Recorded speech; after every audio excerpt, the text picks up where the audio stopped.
permanence SNTPT pour waxtaan ak yéen mais waxtaan ak opinion nationale ci xat-xat yi nga xam ni suñu entreprise toll na fa tolluwaay yi nga xam ni moom la ñu toll tey mosul am ci histoire poste loolu compromettre na avenir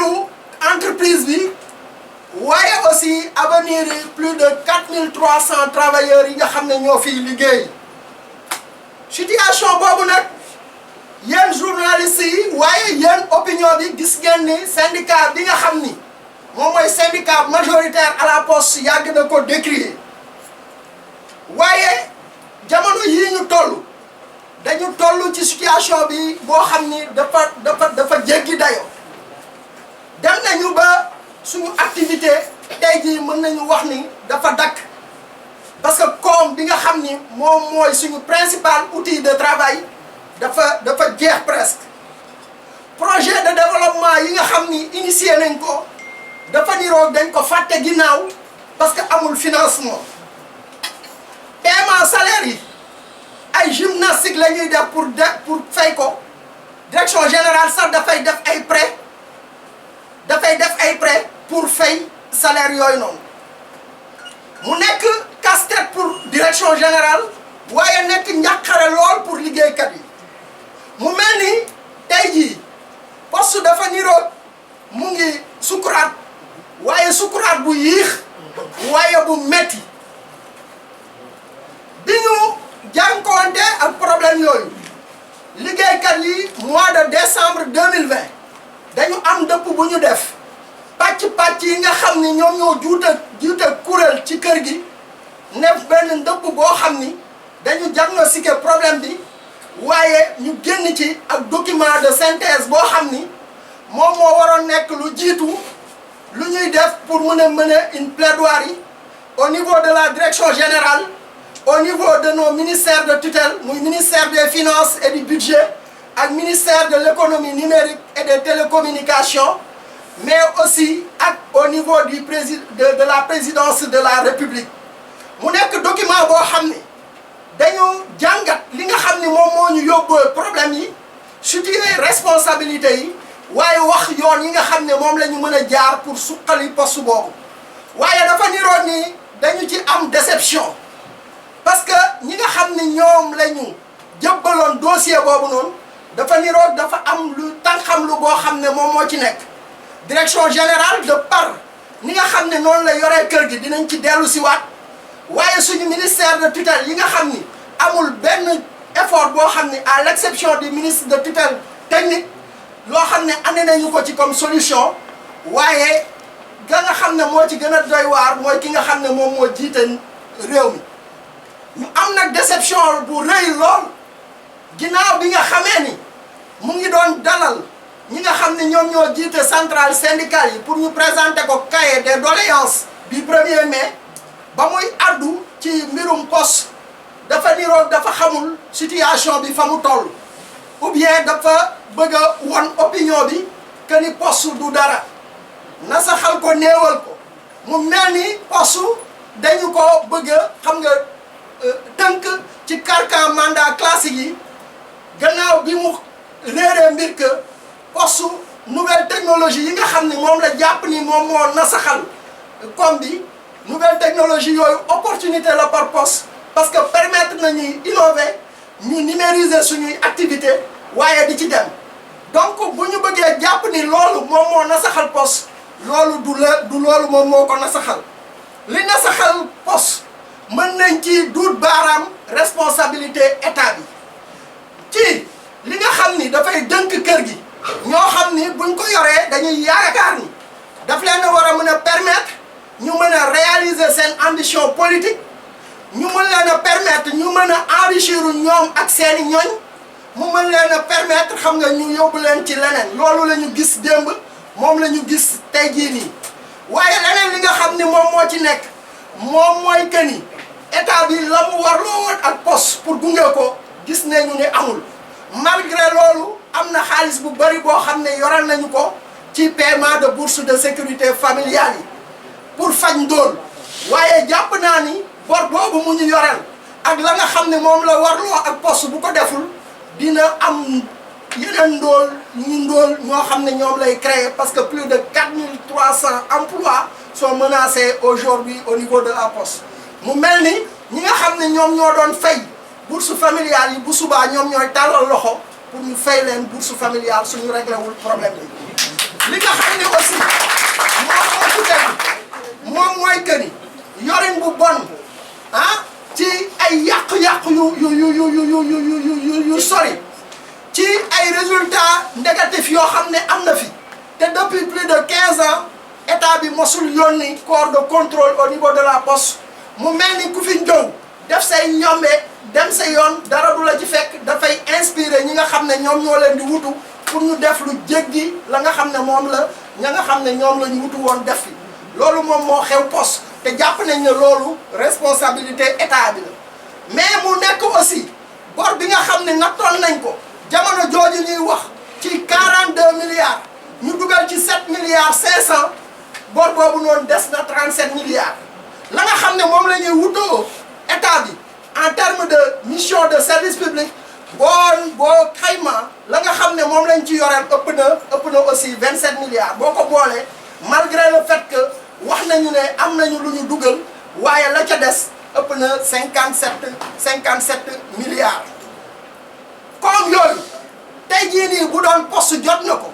wax dëgg yàlla dina ko mën a permettre mu redresser la situation mais aussi relancer son activité mais loolu nag dafay fekk yorin bi ñu sellal ko waaye yorin boobu noonu gis nañu ni kii nga xam ne tey jii moom moo ko jiite malgré que nit ñi amoon nañ ci ñoom moom yaakaar lool waaye tey jii nii déception totale la ñu am yàq bi bëri na kër gi ni muy méttee ak difficulté ni muy tare ci moment yooyu la choisir tëggaat beneen organigramme boo xam ni boo xoolee ñi nga xam ne ñoom ñoo jiite direction générale yi boo leen limee ou bien assimilé yi toll nañ ci 42 lim boobu noonu boo xoolee ëpp na sax gouvernement Sénégal pour laisser la place à tout le monde mais caser aussi sa clientèle politique tey jii boo xoolee ñi nga xam ne ñoom lay wax assistant bi parfois sax doo leen gis ci bureau bi boo leen limee mën nañu 7 assistants ñu jox leen ñu méngale leen ak chef de département yi nga xam ne ñoom ñooy antichambre direction yi mais ñooñu dañ leen di jox xam nga rémunération bu doy sëkk waaye toftal ci leen ci di leen di jox dotation carburant de 150 litres par mois waaw boo weesoo loolu nga gis ni ba muy ñëw aussi dans sa peau de ministre il est venu avec un cabinet ministériel boo xam ne tey jii nii ñoom ñoo nekk ca kaw nekk fa di def ay affaires dàq ci képp kuy postier nekk fa di def seeni mbuxum beneen bi nga xam ni moom moo xew moom mooy signé na ay contrat de prestataires yu bari bi ma ciy lim rek moom mooy adjoint bi nekk Kolda mooy son adjoint au maire nga xam ne mosul teg tànk ci kër gi tey jii nii ñu ngi koy fay salaire yi 590 000 par mois waaye toftal ko ci carburant 322 litres carburant boo ko xaymaa muy 250 loolu yëpp boo ko boolee muy 840 000 par mois moom nag du ci moom rek bëri na ci ay nit mën nañ ci lim ñu bari ñoo xam ne defal na leen loolu boo jógee ci loolu nga gis ni tey jii nii ki nga yoo xam ne moom moo yor communication ak relation publique identifié nañ ko comme conseiller technique au ministère du commerce moo tax buy ñëw image yi directeur général rek lay defar amul liggéey bu mu def waaye budget boo xam ni dañu ko voté pour xam nga benn direction mais moom moo koy exécuter ñu ràññee ci ay marché yoo xam ne da ciy soumissionné ba pare di koy gagné beneen bi nga xam ni moom moo gën a doy waar bëri na ay marché muy ci construction muy ci informatique muy ci même cadeau yi nga xam ne moom la ñu mujjee jox suñu doom yi ak ci ay affaire communication marché yooyu noonu daf koy jébbal gorom ci te li nga xam ne moom la ñu ci xayma ci GKS bi nga xam ne moom moo ko moom ak yeneen toll na ci 96 millions 320 mille te loolu boolewuñ ci contrat de nettoiement yi nga xam ni moom moo nekk ci grand centre yi mu mel ni tey jii nii dañu pare pour pàccoo li nga xam ni moom moo des ak tuut ci kër gi donc loolu wax dëgg yàlla dalalul xelu liggéeykat yi beneen bi nga xam ni moom la ñu constaté voyage yëpp ñuy def xam nga dans son fief fa muy la muy nekk ci fiefam moo ëpp lool li muy nekk ci kër gi te saa suy dem gis nañu ne ay subvention yu bëri daf koy jagleel yenn association yi ñu wax ne mu ngi ci gox ga subvention yooyu noonu dina toll ci ay 1 million di dem ba ay 5 millions te ñun on est vraiment dans le droit de douter si est-ce que ces associations là sont juridiquement reconnues beneen bi nga xam ni mën nañ ko gis aussi tey jii cabinet yi ñu ngi jaabaa jonge ci kër gi foofu la ñuy laqatu di jéem a enrichir seeni ñoñ hackathon bi ku nekk gis na ko poste challenge bi kii nañ ko avec pompe defar ci benn contrat ak ay avenant boo xaymaa lépp toll na ci 80 milliards boo gisee ka koy jiite c'est son ex-collaborateur au ministère de l'économie numérique et des télécommunications loolu la ñu gis ci bor bi nga xam ni délégation générale à la protection sociale et à la solidarité nationale am nañu ko bor boobu noonu dafa ne woon dañ koy jaay mooy titriser jël ci benn cabinet boo xam ne ah fay na ko weer bu nekk plus de 4 millions pendant 5 mois loolu boo ko boolee ëpp na 25 millions te ba léegi amul lenn loo xam ne am na njëriñ ci kër gi li nga xam ne nag moo ci gën a doy waar une entreprise avec des cadres yow teg nga 42 rangs de directeur wax dëgg yàlla am nga ay ressources pour ñu mën la xoolal ay partenaires pour relancer tes activités loolu aussi nga wut ci cabinet yi ñu ngi bëri c'est à foison au niveau de la poste te boo ci toppee kenn ba kii ci c'est des bandes de copains donc je pense que loolu aussi bokk na ci li nga xam ni moom moo gën a suuxal kër gi aussi du nekk ci ay jafe-jafe am ay situation financière yu doy waar nga ne yow yaa ngi tabax yaa ngi réfectionné boo ñëwee direction générale nee nañu dañuy yokk ay bureau yooyu noonu boo xoolee contrat bi ak avenant yi la ñu ci dugal ci xaalis ëpp na 100 millions alors que yow boo demee ci biir réew mi di nga gis ni bureau de poste yi ñu ngi daanu ñu ngi menacé ruine les travailleurs exercent dans des conditions extrêmement difficiles mobilier matériel de bureau amuñu ko au moment où yow yaa ngi décapé ay carreaux yaa ngi décapé ay marbre yaa ngi teg ay carreaux liggéey boo xam ne du yegg ci ay coûts de millions di partager ay marché yi ku dugg ci poste direction générale nga nekk gan da ngay yaakaar ne kër gi amul problème alors que nous vivons des situations extrêmement difficiles suñu logistique yi tey jii nii poste ku nekk xam na ne société de transport waaye véhicules yëpp ñoo nekk en panne ils sont à l'usure parce que chaque semaine ñu ngi Kolda du fii bu ñuy dem yóbbu carburant bu ñuy dem xam nga yóbbu carburant les véhicules sont tombés en panne parfois même xam nga nos activités l'exploitation en pâtit ñenn ñi bu ñuy dem ñu defal leen ay feuilles de déplacement jël leen en charge dans des structures hôtelières loolu je pense que ni méngoowul ak fu ñëw pour redresser poste loolu nag jàpp nañ ni c'est de la complicité de l'État parce que l'État la ñu jàpp que ni moom mooy tànn ki nga xam ne moom mooy jiite société nationale yi gannaaw bu ñu ko tànnee aussi daf ci am droit de regard war ko contrôler mais aussi war a auditer mënuñu nekk aussi ci période boo xam ne nee na dañuy restructurer kër gi waaye te jëluñu ay mesures conservatoires dans la gestion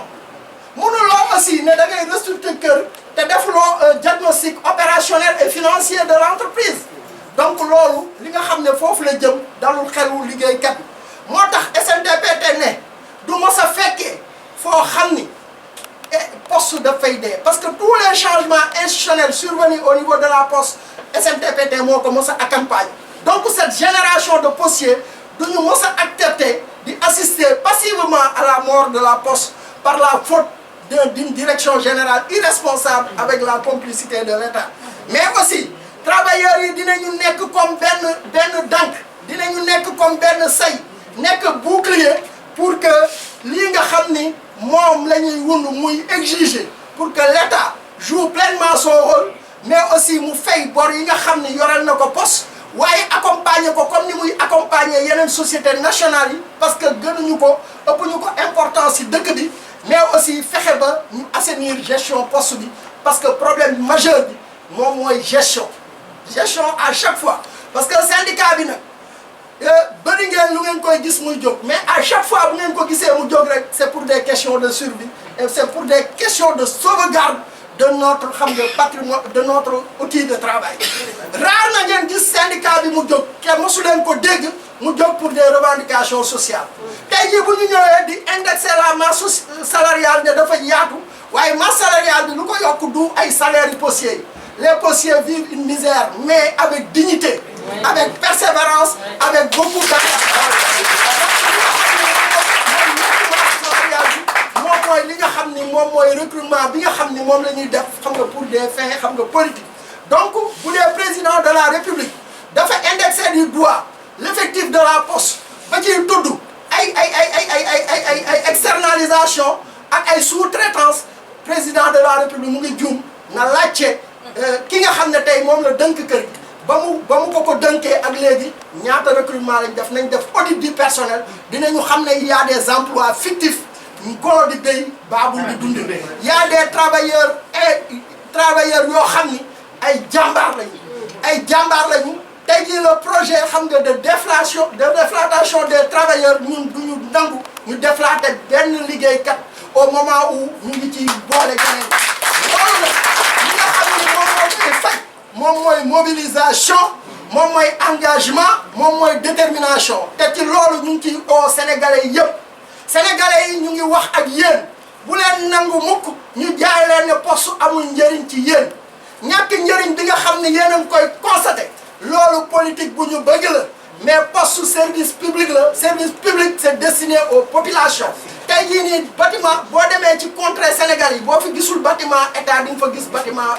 poste loolu je pense que fierté la ak rôle bi muy joué dans la cohésion et la cohérence nationale loolu waroon na tax. ñu joxaat poste gëdd guudul xam nga gëdd ak destin bi nga xam ne moom lañ ko bëgg a jox loolu duñ ko nangu tey duñ ko nangu ëllëg ñu ngi ñaan yàlla jàpp poste dëgëral ko yàlla